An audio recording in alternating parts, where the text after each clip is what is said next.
Shalom Aleichem Beshem Yeshua Hamashiach. Salam bagimu dalam nama Yesus, Sang Mesias. Saya ingin kita menyimak salah satu video lalu saya ingin berkomentar tentang video ini. Mari kita lihat videonya. Bung Alfian, ini kan betul Bung Alfian sampaikan harusnya tamu itu menghormati dan juga harusnya kan kalau kita baca tadi kan Bung Alfian ternyata ini tuh dari suratnya ini permohonan ini dari Direktur Jenderal Bimbingan Islam dan Direktur Jenderal Bimbingan Masyarakat Katolik dan juga Kementerian Agama. Nah berarti kan mereka sebelum ini ngobrol dulu tuh Bung Alfian, ya kan? Nah berarti kan orang Katolik di Indonesia berarti kurang ajar juga nih. Harusnya kan tamu menyesuaikan yang benar kata Bung Alfian. Nah Bung Alfian, ini kan artinya ada misi kristenisasi yang sangat jelas nih Bung Alfian. Yang unik kalau Bung Alfian baca berita, jadi ada satu agenda paus itu ingin datang ke Istiqlal, ingin mempromosikan kerukunan agama. Ini menurut saya kurang ajar Bung Alfian. Seolah terbangun kesan umat Islam lah yang sering membuat kerusuhan antar umat beragama. Harusnya datang tuh ke katedral. Kan yang menghina agama Islam itu Ahok. Yang merusak kerukunan beragama itu orang Kristen. Kenapa datangnya ke Istiqlal untuk promosi kerukunan agama? Ini gimana Bung Alfian? Ya, yang jelas buat semua pemirsa, hari ini saya hanya ingin mengingatkan kita, apakah kita sudah kehilangan ruhul iman, ruhul tauhid, dan nilai sensitivitas kita sebagai orang-orang yang memiliki ghirah. Nah, kalau ada pertanyaan, apalagi ada pernyataan tertentu, kan yang namanya Bimas Katolik kan mesti konsultasi dengan Menteri Agama dong, dia kan bagian dari situ. Jadi Menteri Agama ini terus terang menurut hemat saya pesankan kepada pemerintah yang akan datang, pastikan Menteri Agamanya bukan dia lagi orang itu satu. Itu penting saya sampaikan. Nah yang lain-lain yang berhubungan dengan keinginan si Paus itu ngajarin kerukunan, kita ini udah terlatih kerukunan beragama. Justru Anda yang harus datang ke Manokwari, datang ke pusat-pusat Kristen. Kenapa dulu orang lagi sholat dibubarin? Anda kasih tahu, datangin mereka, lu jangan ganggu orang Islam di sini, negeri mayoritas Muslim. Sekali lagi, ini memang kita agak terganjal Bung Kameramen dan pemirsa dengan adanya pernyataan teman-teman dari pemuda Ansor dan pemuda Muhammadiyah, si Zulfikar dan teman-temannya itu.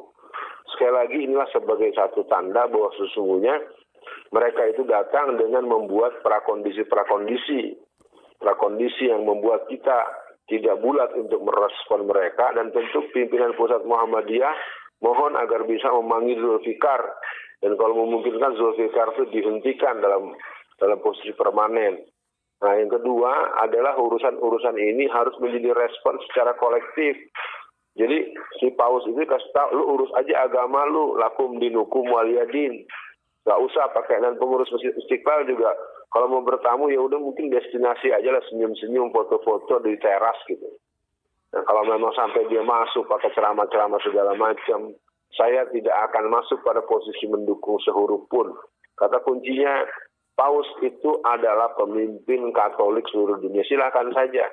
Kedatangannya pun sesungguhnya kalau zaman dulu di saat ada Pak Buya Hamka itu menolak kedatangan Paus dengan tegas, dengan prinsip-prinsip Al-Quran dan prinsip-prinsip kemusliman seorang Muslim Indonesia.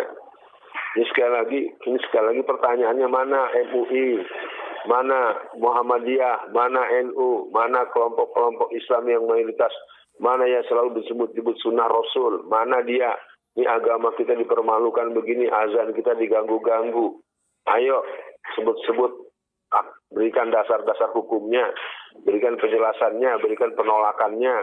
Dan sekali lagi untuk Paus yang mau bicara di hadapan kita di Istiqlal itu harus diblok, dan yang paling bagus sebetulnya Paus itu diminta atau segera dideportasi untuk segera pulang, karena Anda tidak cocok untuk menimbulkan kerukunan. Justru kedatangan Anda menimbulkan keresahan bagi orang-orang yang meyakini prinsip-prinsip tauhid. Dan kalau mau rukun itu nggak usah ngajarin tuan rumah, lu datang ke rumah orang ya udah baik-baik saja, gimana gitu kan, jangan malah ngatur-ngatur dan ngajar-ngajarin. Ini sekali lagi kepada para tokoh-tokoh Islam, bersikap dong, nyatakan pernyataan-pernyataan yang sifatnya penolakan yang kolektif sehingga kita nyatakan bahwa misa tersebut boleh dilakukan tapi tertutup saja. Tidak usah disebarluaskan, cukup kebutuhan Anda saja. Jangan mengganggu orang lain, menganggap. Berarti kan sama juga mereka menganggap azan itu berisik. Betul. Azan itu akan mengganggu mereka. Itu terus terang saja. Kurang ajar lu di kampung orang ya. Nggak tahu diri kan gitu. Itu penting dipertegas. Makasih, Bung Kameramen. Lanjut. Nah, kalau kita berbicara soal tuan rumah, jadi ini sebenarnya Ustadz ini kayaknya dia sedikit memiliki apa ya, uh, rasa panas terhadap kedatangan dari paus atau sedikit resah tentang kedatangan dari paus ini. Nah, kalau kita berbicara soal tuan rumah, soal tamu atau tuan rumah, sekarang pertanyaan saya adalah di Indonesia sini ketika paus datang atau ketika ada orang dari luar, kunjungan-kunjungan dari luar seperti itu datang, siapa yang menjadi tuan rumah? Apakah orang Indonesia yang menjadi tuan rumah ataukah agama tertentu dalam hal ini karena Ustadz ini yang berbicara. Jadi apakah agama Islam yang menjadi tuan rumah ataukah orang Indonesia secara menyeluruh, entah itu dia agama Kristen, Islam, Hindu, Buddha dan lain sebagainya yang diakui oleh Indonesia. Siapa yang menjadi tuan rumah? Karena kita harus mengingat bahwa Indonesia ini bukan negara agama.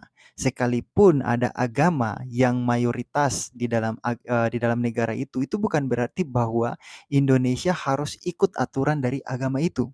Tidak. Tidak demikian. Karena Indonesia punya aturan sendiri yang mengikat keberagaman agama-agama yang ada di dalam wilayahnya. Dan kita harus tahu bahwa Indonesia di sini bukan agama yang mayoritas saja, tapi juga ada agama-agama yang minoritas yang diakui oleh negara. Jadi sekali lagi, tuan rumah di sini siapa? Apakah orang dalam agama tertentu ataukah seluruh rakyat Indonesia tanpa memandang agamanya? Ingat, kita punya aturan yang namanya Bhinneka Tunggal Ika. Kita punya dasar yang namanya Bhinneka Tunggal Ika. Jadi bukan tentang agama kamu yang mayoritas, jadi kamu yang tuan rumah. Tidak tentang itu. Tuan rumah di sini bukan agama tertentu, tapi rakyat Indonesia secara menyeluruh yang terdiri dari agama yang diakui oleh negara. Yang selanjutnya kalau bicara soal toleransi, lalu Ustadz ini menunjukkan peristiwa-peristiwa seperti yang tadi dia katakan tentang pembakaran, ada itu dalam videonya itu pembakaran masjid ya kalau saya tidak salah, di Tolikara ya.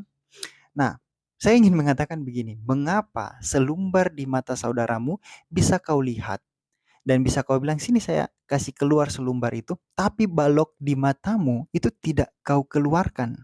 Atau mengapa semut di seberang lautan bisa kau lihat dan kau komentari, tapi gajah yang ada di matamu sendiri tidak kau lihat, tidak kelihatan? Mengapa? Nah, saya ingin tunjukkan salah satu video yang memaparkan tentang peristiwa-peristiwa intoleransi. Mari kita lihat videonya. Soal intoleransi ini izinkan saya buka data supaya nggak ngalor dulu. Ini saya mau bacain kasus intoleransi 3 tahun terakhir ini yang saya catat ya.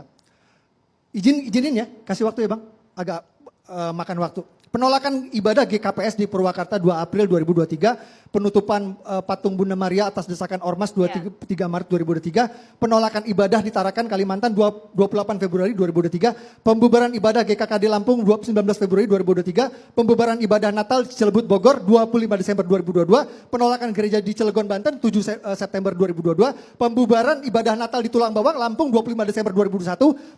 Penolakan gereja di Kelapa II Bekasi 1 Desember 2021. Pembubaran ibadah HKBP Cikarang 17 Desember 2020. Pembubaran ibadah keluarga di rumah di Cikarang 19 April 2020. Saya bisa paparkan data setiap tahun. Minimal ada 2-3 penolakan rumah ibadah dan pembubaran ibadah yang viral. Yang Itu yang viral. Ya. Yang nggak viral bisa 10 kasus, Mas. Bang, ya. Jadi jangan pakai alasan izin, Maaf nih, saya ada datanya. Ratusan musola langgar masjid di Depok nggak ada IMB-nya. Puluhan ribu musola langgar masjid di Jawa Barat dibangun tanpa IMB. Itu di Jawa Barat doang. Gimana di seluruh Indonesia? Mungkin ratusan ribu, jutaan masjid di Indonesia tidak punya IMB. Ini data tahun 2019. Ya, Yang saya mau tunjukkan di sini adalah semua orang bisa melakukan kejahatan. Apakah itu berdasarkan pada pengajarannya yang benar atau pada pengajarannya yang salah tentang agamanya? Saya tidak tahu, kita tidak tahu. Jadi kalau mau membuat narasi seolah-olah bahwa kekristenan itu tidak toleransi, saya ingin bertanya untuk saudara-saudaraku yang ada di daerah-daerah mayoritas Islam. Bagaimana dengan saudara-saudaraku yang Kristen? Apakah mereka dapat beribadah dengan baik di sana? Apakah mereka dapat beribadah tanpa gangguan? Apakah mereka dapat beribadah tanpa ada yang datang teriak-teriak untuk tidak boleh beribadah di sini, harus ada izin dan lain sebagainya? Saya ingin bertanya, puji Tuhan kalau mereka di sana beribadah dengan tenang dan dengan baik. Pertahankan itu, sebab negara pun melindungi hak semua orang dalam menentukan keyakinan mereka dan juga dalam menentukan ibadahnya.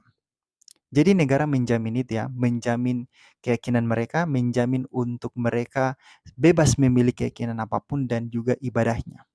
Satu hal yang sangat disayangkan adalah si Ustadz ini, Pak Ustadz ini, memprovokasi orang, membuat narasi yang seperti memprovokasi ya, dan sebenarnya narasi ini intoleransi juga, termasuk menunjukkan nilai-nilai intoleransi karena dia memprovokasi orang untuk mendeportasi paus. Yang kita tahu bahwa, kita harus kasih ingat ya, kita tahu bahwa Indonesia dan Vatikan itu punya hubungan diplomasi. Indonesia dan Vatikan punya hubungan diplomasi. Dan kita harus tahu bahwa paus itu adalah pemimpin dari Vatikan. Jadi jangan macam-macam. Jadi kalau mau bicara untuk Pak Ustadz, kalau mau bicara itu ya paling tidak kapasitas otak dan hatinya itu jangan diisi dengan kebencian-kebencian pada keyakinan tertentu sampai membuat narasi-narasi bodoh yang bahkan bisa kita katakan bahwa anak SD pun akan menertawakan si Pak Ustadz ini. Dan satu nasihat lagi untuk Pak Ustadz dan untuk saudara-saudaraku yang masih kontra terhadap kedatangan paus hanya karena alasan-alasan seperti yang Pak Ustadz ini katakan. Saya ingin mengatakan begini, Indonesia bukan negara berbasis agama, tetapi Bhinneka Tunggal Ika. Artinya bahwa Indonesia itu milik agama-agama yang diakui oleh Indonesia. Jadi tuan rumah di sini bukan satu agama tertentu. Indonesia bukan negara dari suatu agama tertentu. Indonesia adalah negara yang berbasis pada Bhinneka Tunggal Ika. Artinya bahwa yang tuan rumah di sini adalah rakyat Indonesia. Tuhan Yesus memberkati, dan untuk Pak Ustadz, jangan terlalu banyak memprovokasi dan mengujarkan kebencian. Bertobatlah.